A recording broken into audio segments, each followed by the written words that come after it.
Hello दोस्तों, welcome back to my YouTube channel Gyan विद्यालय।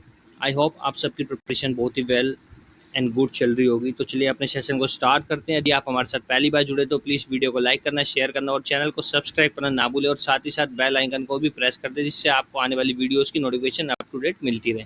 तो चलिए इस सेशन को स्टार्ट करते हैं। और आज का जो सेशन होने वाला है वो SSC MTS के जितने भी स्टूडेंट्स हैं जिन्होंने भी वैकेंसी फिल आउट की है तो उनके लिए है, जो कि भारतीय इतिहास के यानी कि प्राचीन भारतीय इतिहास एंशियंट इंडियन हिस्ट्री के MCQs है टॉप 25, जो कि बहुत ही इंपॉर्टेंट्स हैं और प्रीवियसली एग्जाम्स में भी पूछे गए। तो चलिए देखते हैं कि किस तरीके के क्वेश्चन है और कितने आपसे बन सकते हैं। तो चलिए अपने सेशन को स्टार्ट करते हैं।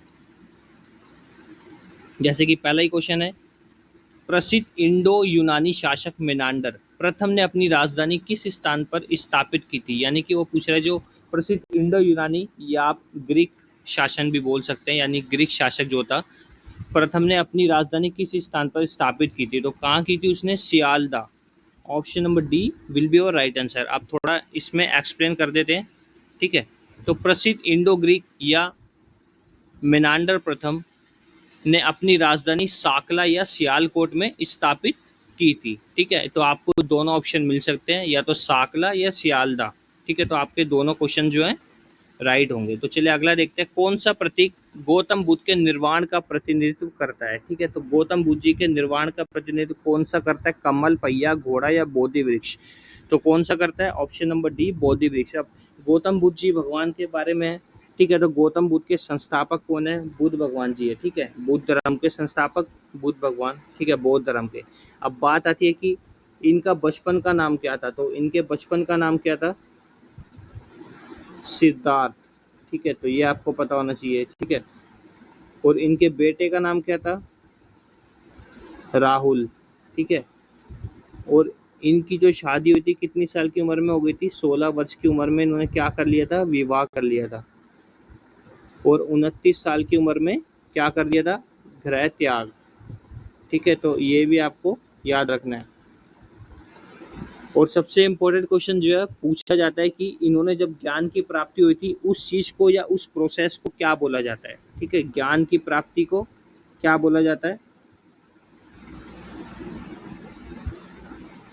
महाविनिष्क्रमण एक पूछा जाता है, ठीक है। और एक आपसे पूछा जाता है महापरिनिर्वाण, ठीक है। महापरिनिर्वाण का मतलब क्या है? तो जब गौतम बुद्ध भगवान जी की मृत्यु हो गई थी, ठीक है, तो उस घटना को क्या बोला जाता है? महापरिनिर्वाण, ठीक है। और महाविनिष्क्रमण किसे बोलते हैं? महाविनिष्क्रमण बोलते हैं किसे? जब इन्होंने गृह त्याग किया। तो इतना आपको याद होना चाहिए इस क्वेश्चन से। तो चलिए आगे बढ़ते हैं। तो हमारा ऑप्शन नंबर डी यहाँ राइट हो जाएगा। अगला क्वेश्चन है, प्रथम बौद्ध संगति की अध्यक्षता किसने की थी? अब अध्यक्षता की बात आ गई है तो सबसे पहले सारे देख लेते हैं हम। 4 बौद्ध संगतियां हुई थी, ठीक है।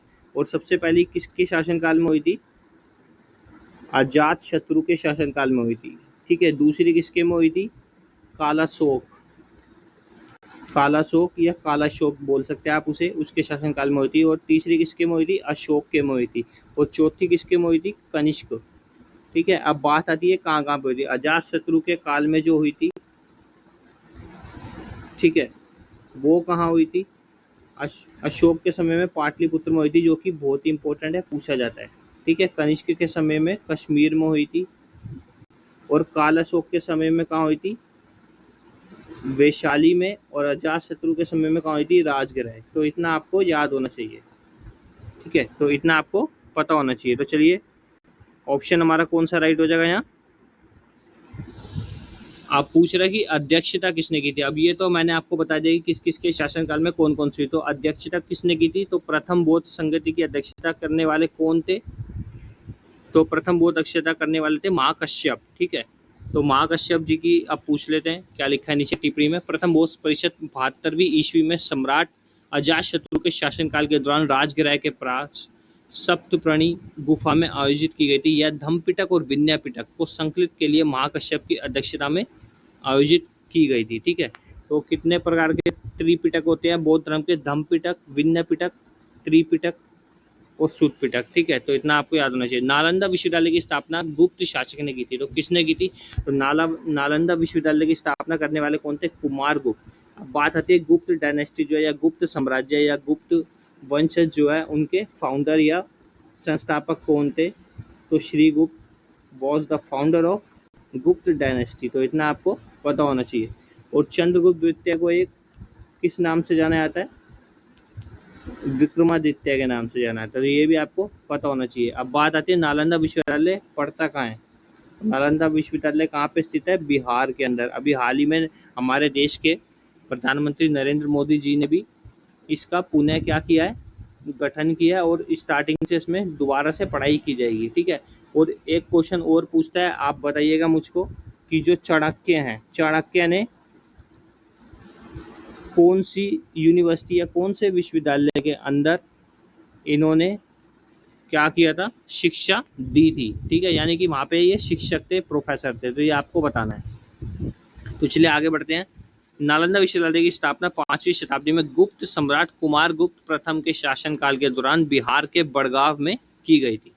अगला क्वेश्चन है, महावीर स्वामी किस वंश के थे? तो महावीर स्वामी जी तो किस वंश के थे? कौशल, हूण या जंत्रीय के शाक्य? तो ऑप्शन नंबर सी, जंत्रीय वंश के थे, ठीक है। यानी कि आप क्षत्रिय पे बोल सकते हैं, जंत्रीय इजिली नहीं आता क्योंकि हार्ड लैंग्वेज है थोड़ा, तो इजिली सिंपली वो लैंग्वेज में देगा तो क्षत्रिय वंश में देगा। और इसी तरीके से बौद्ध धर्म का पूछेगा तो जातक कुल से संबंधित है, इस तरीके से आपसे पूछेगा।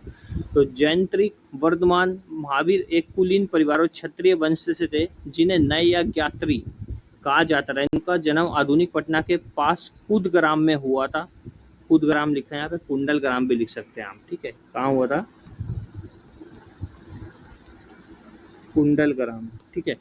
और इनके पिता इस क्षेत्र के राजा थे। उनकी मां त्रिशिला वैशाली के एक प्रसिद्ध लिच्छवी राजकुमार चेतक सितक्का की बहन थी, ठीक है। तो ऑप्शन नंबर सी हमारा राइट हो जाएगा। गंग वंश का संस्थापक कौन था? तो गंग वंश के संस्थापक कौन थे? कोंकणी वर्मन, ठीक है। इसी तरीके से आपसे क्वेश्चन पूछता है कि गंग वंश ने कौन कौन से, गंग वंश के किस शासक ने कौन सा मंदिर बनवाया? आप यहाँ से जैसे लिखा है नरसिंह देव प्रथम द्वितीय, इन्होंने कौन से मंदिर बनवाए, ठीक है। जैसे कि पुरी का, ठीक है, पुरी का मंदिर जो कि उड़ीसा में पड़ता है। पुरी यात्रा भी रिसेंटली भी हुई है, ठीक है, एक आध दिन पहले, आप सभी को पता ही होगा। तो जगन्नाथ भगवान जी को समर्पित है मंदिर, ठीक है। कहाँ पड़ता है? उड़ीसा में पड़ता है, तो ये आपको पता होना चाहिए। तो option number A Konkani Varman जो है गंग वंश के संस्थापक थे। इसी तरीके से आपसे पूछता है राष्ट्रकूट वंश के संस्थापक कौन थे? तो दंती दुर्ग, ठीक है। तो इतना आप याद रखेंगे। गंग वंश की स्थापना कोंकणी वर्मन ने की थी, जिन्हें धर्म महाधिराज के नाम से भी जाना जाता है। उन्होंने कर्नाटक के राजवंश की स्थापना की। राजवंश की राजधानी कोलार और तलकाडु थी। पश्चिम गंग वंश ने मैसूर राज्य पर शासन किया। संस्थापक राजा कोंकणी वर्मा माधव ने 350 के आसपास कोलार को अपनी राजधानी बनाया। उन्होंने लगभग 20 वर्षों तक शासन किया। पूर्वी गंग वंश की स्थापना वज्रहस्त अन्यान भीम ने की थी। अन्यान खा भीम ने की थी। पूर्वी गंगवंश का अंतिम शासक राजा भानुदेव चतुर था। अगला क्वेश्चन है, निम्नलिखित में से किसे पंचायतन शैली के मंदिर का सबसे प्रारंभिक उदाहरण माना जाता है? तो किसे माना जाता है? ऑप्शन नंबर ए देवगढ़ में दशावतार मंदिर को। अगला क्वेश्चन है, मौर्य साम्राज्य में देवताध्यक्ष पद किससे संबंधित है? तो किससे संबंधित है मौर्य साम्राज्य में देवताध्यक्ष पद? धार्मिक संस्थान, ऑप्शन नंबर डी से संबंधित है। अगला क्वेश्चन, निम्नलिखित में से कौन पुष्यमित्र शुंग का समकालीन था? तो कौन था पुष्यमित्र शुंग का समकालीन? पतंजलि, ठीक है। तो ऑप्शन नंबर ए पतंजलि जो थे, कौन थे वो? पुष्यमित्र शुंग के समकालीन थे। अब इसी तरीके से नीचे नाम लिखते कालिदास। कालिदास जी की कृतियाँ या किताबों के बारे में पूछता है तो कौन कौन सी है आपको याद होनी चाहिए। उपन्यास भी हैं जो भी हैं इनके, ऋतु संहार, मेघदूत, मालविकाग्नि मित्रम, ठीक है। तो ये आपको पता होना चाहिए। और कौन सी होती है? अभिज्ञान शकुंतलम और रघुवंशम, ठीक है, और कुमार संभव, तो ये आपको पता होना चाहिए। निम्नलिखित में से कौन सा सिंधु मोरों का सबसे सामान्य रूपांकन है? तो कौन सा है? Option number A unicorn. प्राचीन बौद्ध ग्रंथों में निम्नलिखित में से किसे निगंठ नाथपुत के रूप में वर्णित किया गया है? तो किससे किया गया? निगंठ नाथपुत के रूप में वर्णित महावीर जैन जी को किया गया है, ठीक है। तो option number B will be your right answer. निम्नलिखित में से किस काल में चट्टान काटकर बनाए गए हिंदू मंदिर वास्तुकला की एक विशिष्ट विशेषता थे? तो कौन थे? ऑप्शन नंबर सी, पल्लव राजवंश। ठीक है, तो इतना आपको पता होना चाहिए। वैष्णव संत रामानुज का जन्म निम्नलिखित में से किस स्थान पर हुआ था? रामानुज जी का जन्म कहाँ हुआ था? श्रीरंगम, श्रीविल्लीपुत्तूर या उडुपी? तो इन तीनों स्थान से कहीं पर भी नहीं हुआ था। कहाँ हुआ था? उपरोक्त में से कोई नहीं। ठीक है, और बात आती है ये ऊपर वाला ऑप्शन जो है श्रीरंगम। ठीक है, इसी तरीके से आपसे पूछता है श्री रंगनाथ मंदिर कहाँ स्थित है, या रंगनाथ स्वामी मंदिर कहाँ स्थित है? तो कहाँ पड़ता है? श्रीरंगम में पड़ता है। तो ये आपको पता होना चाहिए। रामानुज का जन्म माता कंथीमती और पिता आसुरी केशव सोमयाजी के घर श्री पैर बंदूर में हुआ था, जो कि आधुनिक चेन्नई तमिलनाडु के पास है। ऐसा माना जाता है कि उनका जन्म चैत्र के महीने में तिरुविदुरई नक्षत्र में हुआ था। ठीक है, तो ऑप्शन नंबर डी हमारा राइट हो जाएगा। किस हड़प्पा स्थल से कुछ लोगों की हिंसक हत्या के साक्ष्य मिले हैं? तो कहाँ से मिले? Mohenjodaro. Option number A will be our right answer. इसी तरीके से सिंधी भाषा में से क्या बोला जाता है? मृतकों का टीला बोला जाता है। ठीक है, और मोहनजोदाड़ो से क्या क्या मिला है? विशलाल, स्नानागार और अन्नागार। ठीक है, जिसे आप क्या बोलते हैं इंग्लिश में? Great granary. तो ये आपको पता होना चाहिए। ठीक है, कालीबंगन से क्या मिला है? कालीबंगन से आपको जुते हुए खेतों के साक्ष्य मिले हैं। ठीक है, तो जुते हुए खेतों के साक्ष्य कालीबंगन से प्राप्त हुए हैं। ये भी आपको पता होना चाहिए। कालीबंगन कहाँ पड़ता है? राजस्थान में पड़ता है। हड़प्पा रावी नदी के तट पर स्थित है। लोथल कहाँ पड़ता है? गुजरात में पड़ता है। तो चलिए आगे बढ़ते हैं। किस हड़प्पा शहर में पुरातत्वविदों ने 4 उत्कृष्ट कांस्य प्रतिमा यानी कि ब्रॉन्ज स्टैचू खोजे हैं, जो दैमाबाद में खोजे हैं? ठीक है, तो ये आपको पता होना चाहिए। दैमाबाद कहाँ पड़ता है? महाराष्ट्र में पड़ता है। लोथल आपको बता ही दिया मैंने, कालीबंगा राजस्थान, धोलावीरा गुजरात। किस सिंधु नगर में घरों के प्रवेश द्वार मुख्य सड़क पर थे? तो कहाँ थे सिंधु नगर में घरों के पर जो फ्रंट डोर होता था, फ्रंट डोर, वो in the front of road पे होता था। कहाँ पे होता था? लोथल में। Option number A will be our right answer. Sindhu घाटी सभ्यता के लोगों द्वारा निम्नलिखित में से कौन से हथियार का इस्तेमाल किया गया था? तो सिंधु घाटी सभ्यता जो थी, उनके जो जितने भी निवासी थे वो किस चीज़ का, किस वेपन्स का यूज करते थे? खंजर और गदा, धनुष और तीर, भाला और कुल्हाड़ी, यानी कि ऑल ऑफ दी अबव, उपरोक्त सभी, इन सभी औजारों का उन्होंने इस्तेमाल किया है।